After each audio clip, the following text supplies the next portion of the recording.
Engineering aspirants के लिए 2026 में होने वाली जेईई मेंस की एंट्रेंस एग्जामिनेशन जो कि 2 सेशन में होती है, उसके टेंटेटिव डेट जो है एनटीए के द्वारा डिक्लेयर कर दिए गए हैं। अभी जो फॉर्म सबमिशन होगी वो अक्टूबर ऑनवर्ड जो होगा स्टार्ट हो जाएगा और डेट ऑफ एग्जामिनेशन जो होगा वो 21 तारीख से लेकर के 30 जनवरी के बीच में होगा। सेकंड सेशन जो कि अप्रैल में होता है, उसकी सबमिशन जो होगी जनवरी ऑनवर्ड होगी और उसका एंट्रेंस एग्जामिनेशन जो होगा वो 1 तारीख से लेकर के 10 अप्रैल के बीच में होगा। ऑफिशियली फॉर्म्स जो होंगी वो कभी भी डिक्लेयर हो सकती हैं। ऑफिशियली जो फर्स्ट पेज का जो फॉर्म है वो कभी भी डिक्लेयर हो सकता है, तो आप एनटीए की ऑफिशियल वेबसाइट को विजिट करते रहें। किस तरीके से फॉर्म भरना है, आपको जेईई मेंस के फॉर्म भरने के बाद किस तरीके से प्रिपरेशन करनी है और आपके जेईई मेंस के रैंक के बेसिस पे कैसे आपके रैंक का बेहतर इस्तेमाल करके आप एनआईटी, ट्रिपल आईटीज और अगर आपने जे एडवांस क्वालिफाई कर लिया है तो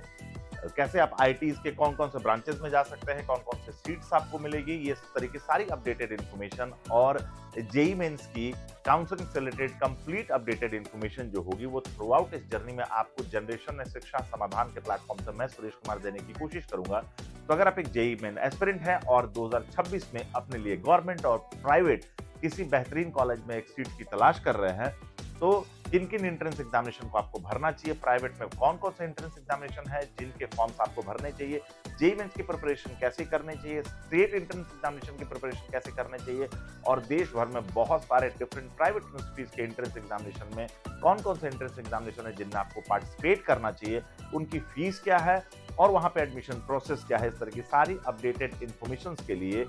जेईई मेंस एस्पिरेंट्स जनरेशन में शिक्षा समाधान से जुड़े रहे। नए हैं तो चैनल को सब्सक्राइब कर ले ताकि 2026 की इंजीनियरिंग एडमिशन से रिलेटेड सारी अपडेटेड इन्फॉर्मेशन सबसे पहले आपके पास पहुंचे।